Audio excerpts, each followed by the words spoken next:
Bienvenidos a otro programa de Visor País a través de tvelvenezolano.com y retransmitido a través de aporrea.org y diversos portales a nivel nacional e internacional. Hoy quisiera iniciar mi editorial con el tema inevitablemente de la semana.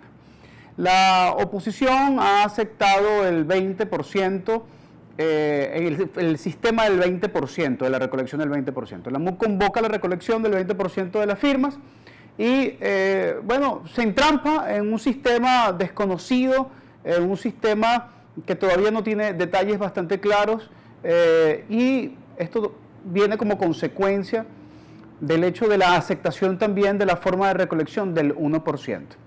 Les explico un poco para que tengamos detalle en relación a lo que es el procedimiento en sí.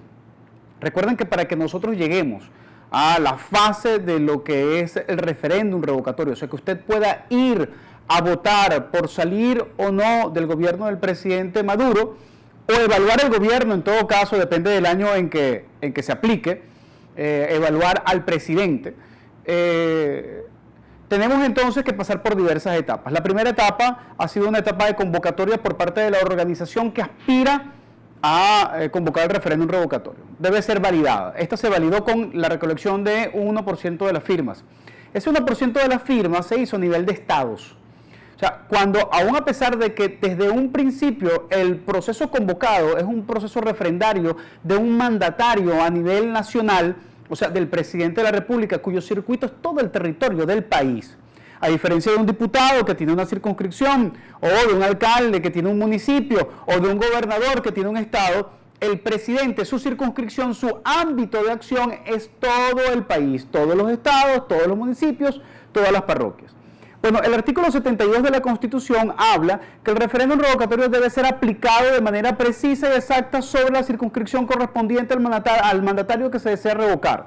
¿Qué quiere decir esto? Que la circunscripción a la cual se aplica el sistema de referéndum revocatorio presidencial es a todo el territorio. Sin embargo, aún a pesar de que es bastante explícito el artículo 72 en ese sentido, los mecanismos que se asumen que no son referendarios previos al referéndum revocatorio, como el 1% o como el 20%, el 1% para la validación de la organización y el 20% de las firmas para poder entonces convocar el referéndum revocatorio, se está haciendo bajo un mecanismo que no tiene relación directa con la circunscripción sobre la cual se va a aplicar posiblemente el referéndum revocatorio si se reúnen todos los requisitos.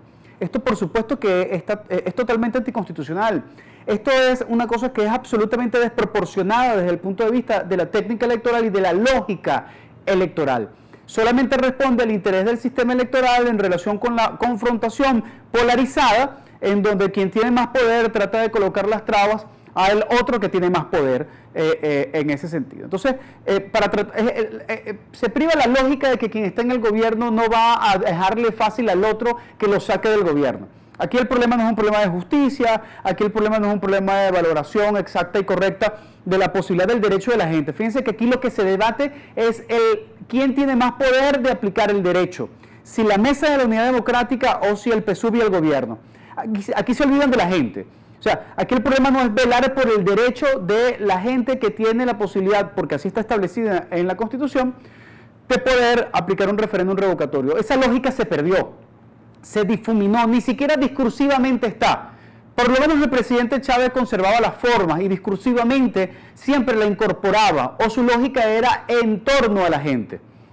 Hoy no, hoy la lógica de los voceros del gobierno es que ellos no se van a dejar sacar del gobierno, y la lógica de la Mesa de la Unidad Democrática es que ellos quieren ser gobierno y que los otros no lo dejan.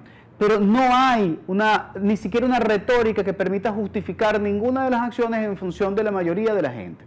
Entonces, retomamos el sistema. Después del 1% y de recogida de las firmas pasamos al 20%. ¿El 20% qué es? La recolección de las firmas, ahora sí, a nivel nacional, para poder entonces lograr el objetivo de convocar el referéndum revocatorio. Sobre esto también se ha abierto un debate. Las condiciones que ha establecido el Poder Electoral fundamentalmente son las mismas del 1%, además con un horario de oficina, horas de almuerzo en el intermedio, 2 días para poder recoger las firmas. todo un sistema absolutamente burocrático con una cantidad de máquinas en centros electorales que algunos dicen que sirve para recoger 6 millones de firmas, otros dicen que solamente va a alcanzar para el 14% y no para el 20%. Cada quien tiene su cifra porque aquí todo el mundo pretende ser matemático en ese sentido.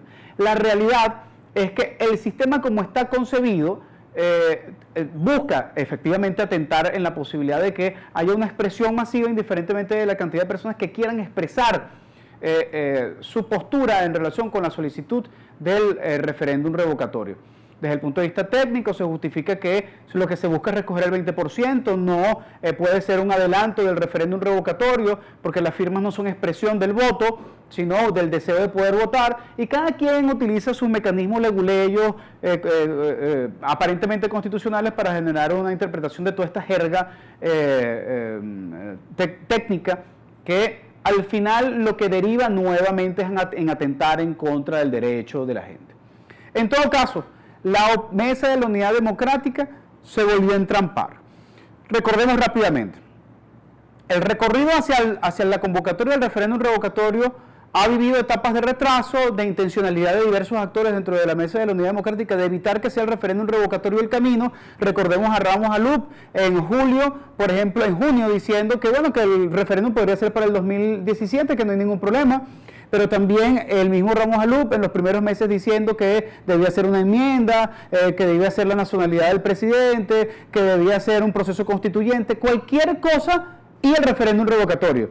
Esto por supuesto que retrasó y hubo una desarticulación dentro de la mesa de la Unidad Democrática que le puso fácil la jugada a un gobierno autoritario que no desea desarrollar vías democráticas, en contravía a lo que antes expresaba de manera pública desde el punto de vista discursivo.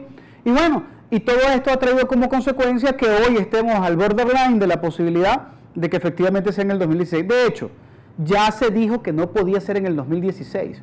Bueno, se generan contradicciones entre miembros de la directiva del Consejo Nacional Electoral. Se dice que el 20% tiene que ser en todos los estados o en algunos y no en todos. Bueno, todos esos dimes y diretes lo que hace es sumar a una gran confusión, de una gran expectativa. Benebarómetro acaba de publicar una encuesta, vamos a verla más adelante, en donde se genera una expectativa del 60% de los venezolanos pensando que el referéndum revocatorio va a ser para este año, pero ¿y si no lo es? ¿Y si es en el 2017? Y si ya eso es parte de un pacto y un acuerdo entre sectores del PSUV y de la MUP que han estado corriendo esa fecha para el 2017 por cosas que pueden estar detrás de los intereses de cada uno de estos actores.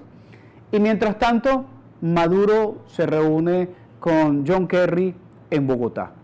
Valga usted saber cómo se están moviendo todos estos intríngulis detrás de un proceso de referéndum revocatorio que pareciera al final que el único que lo quiere es el pueblo, pero ni siquiera las cúpulas de la polarización parecían expresar claramente en consenso la necesidad de la posibilidad de la consulta al pueblo venezolano sobre lo que desea para el futuro del país. En el último segmento, entonces, analizaremos la encuesta de Benebarómetro y algunas de las láminas que nos han facilitado en función del conocimiento de usted sobre la opinión pública nacional.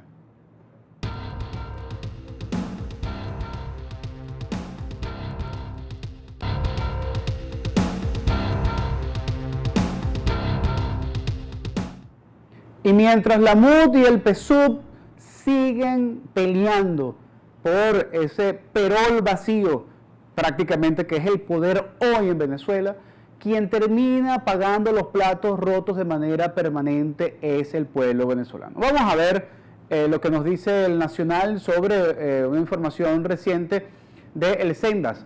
Canasta alimentaria familiar subió en agosto a 383.925 bolívares. Vamos a repetir la cifra. 383.925 bolívares. El aumento con respecto a julio es del 5.5%. Aquí, ¿qué quiere decir esta cifra? Que para que usted viva con las cosas básicas, usted necesita 400, casi ya $400 mensuales. $400 en el cambio paralelo. Por cierto, el gobierno dice que ha ganado la pelea en relación con el dólar today. Dicen las informaciones extraoficiales que se ganó porque compraron el portal. Y lograron sobre eso, y hay una evidencia que puede validar una afirmación como esta, es el hecho del retiro de la demanda por parte del gobierno en los Estados Unidos contra Dollar Today y la negociación a la que se llegó con Dollar Today. ¿Cómo se llega a una negociación con Dollar Today ante el gobierno y la justicia de los Estados Unidos? Bueno, es porque al final compraste el portal. Es totalmente válida la posibilidad de esta especulación, que salga Dollar Today o que salga el gobierno a desmentirlo. Mientras no lo desmienta, esto es una afirmación, es una hipótesis que es absolutamente válida. Porque además es sorprendente cómo el dólar CMADI sigue subiendo, pero el paralelo ya no sube más, se estancó. Ahora, en todo caso, sigamos utilizando esa referencia. Y es aproximadamente unos $400 lo que usted necesita mensualmente para vivir dignamente. Resulta ser que eso es más o menos lo que necesita cualquier ciudadano latinoamericano para poder vivir en lo básico, para evitar la indigencia, para evitar que la crisis te pueda devorar o que estés al borde de la posibilidad de llegar a un extremo fatal desde el punto de vista familiar, desde el punto de vista de la calidad de vida. Bueno, eso es lo que necesita igual Venezuela. Necesita 385.000 y tanto de bolívares. ¿Y cuánto es el salario mínimo hoy en Venezuela? 21.000 bolívares más 42.000 de cesta ticket. Ese es el salario mínimo hoy. Imagínese usted 63.000, 64.000 bolívares de salario que equivale a $64. Y usted necesita 400 para vivir.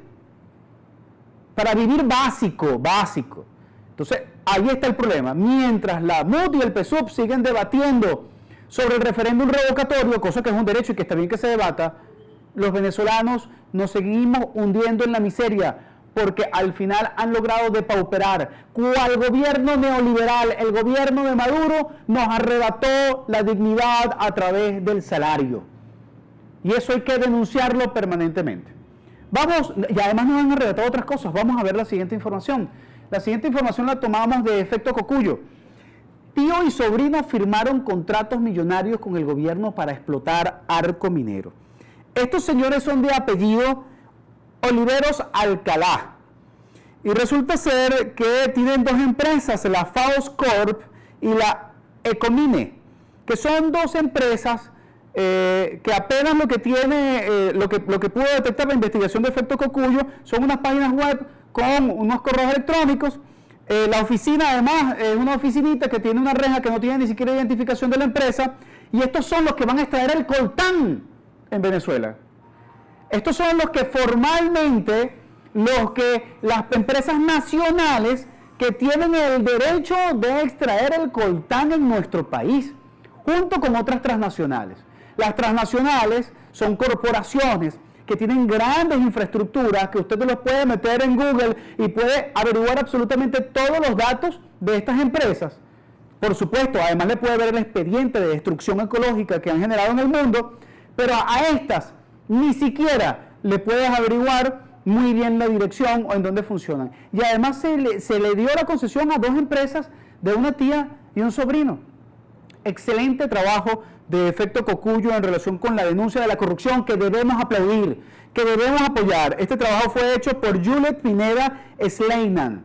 Por favor, busquen esta información y empecemos a difundir, porque es importante que el gobierno nos dé respuesta en relación con esto. Vamos a la siguiente información.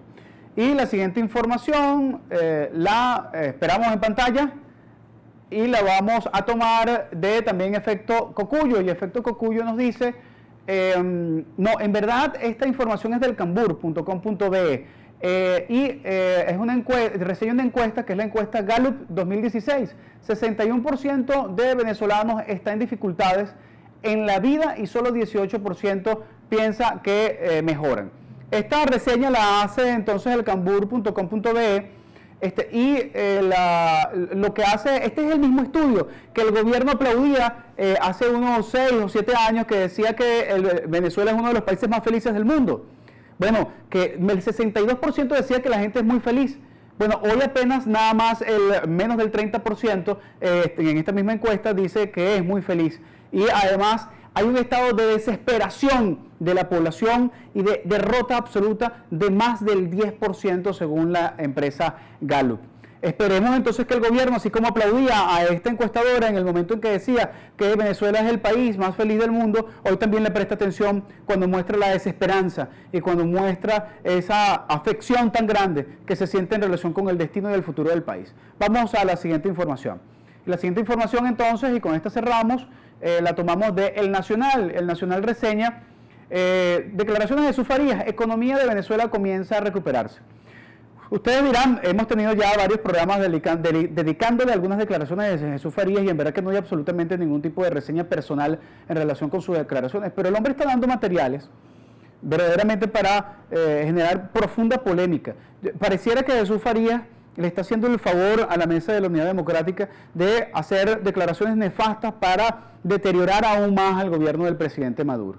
Entre el hecho de que él no ha visto aquí a nadie pasando hambre, de que aquí nadie ha adelgazado, de que aquí nadie vive con la dieta de Maduro, y ahora que estamos recuperándonos, que aquí no ha habido devaluación, ni inflación, ni nada por el estilo, pues este ministro Jesús Farías se ha dedicado a ser el vocero de la mentira del gobierno del presidente Maduro, haciéndole un muy flaco favor en este sentido.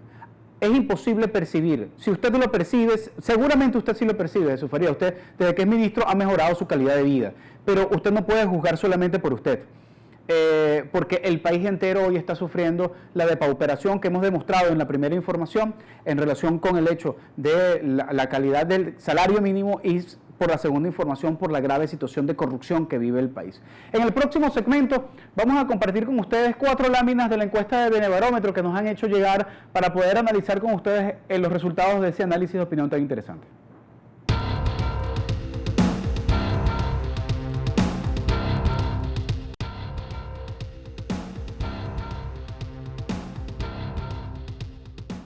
Y en este último segmento vamos a analizar algunas láminas de Benebarómetro, pero antes de analizarlas quisiera tomarme unos 30 segundos para hacer un par de comentarios.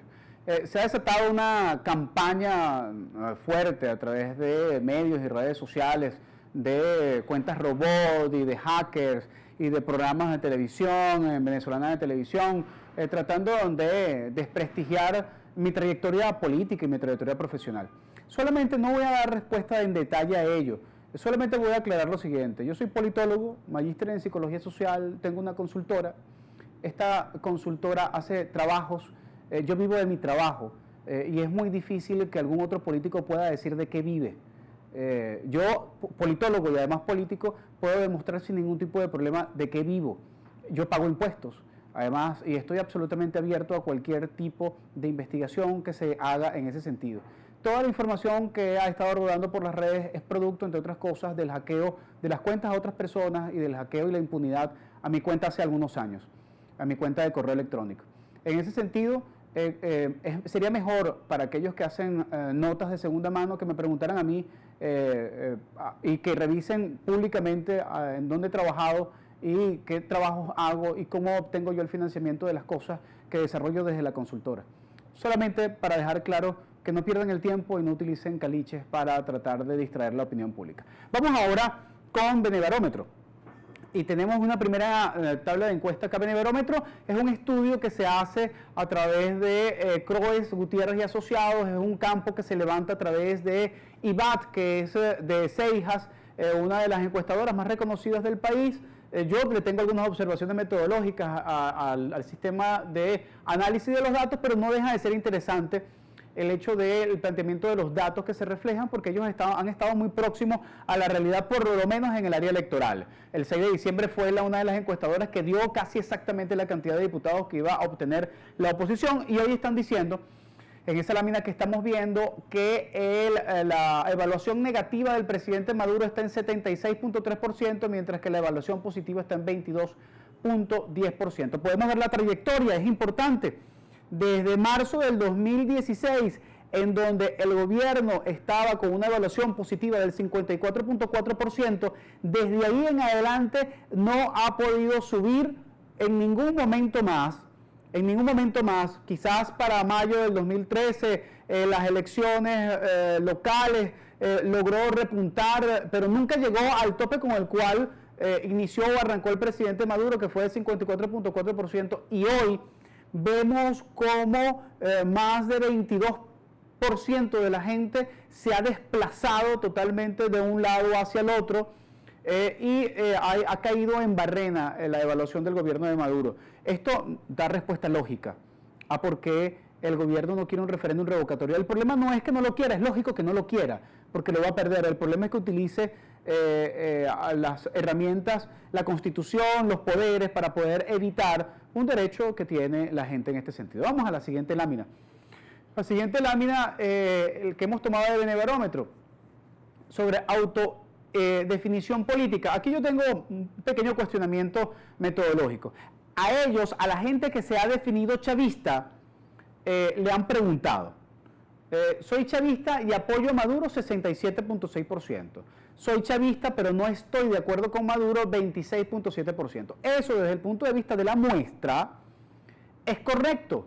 Ahora bien, ¿en dónde está aquel segmento de la población que fue chavista o se definía como chavista? Hoy no se define, pero que no es de la MUD.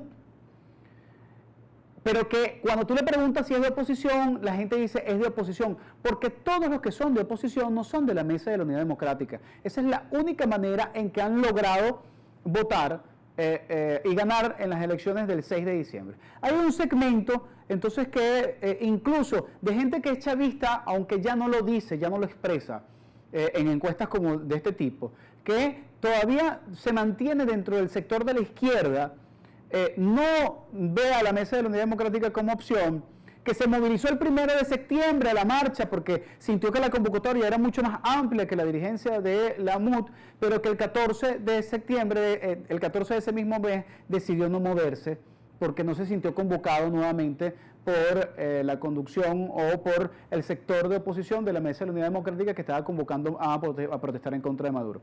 De todas maneras, vamos a volver a colocarla, no deja de ser interesante la lámina, porque más de un cuarto de personas de las que hoy se definen chavistas dicen no estar con el gobierno de Maduro.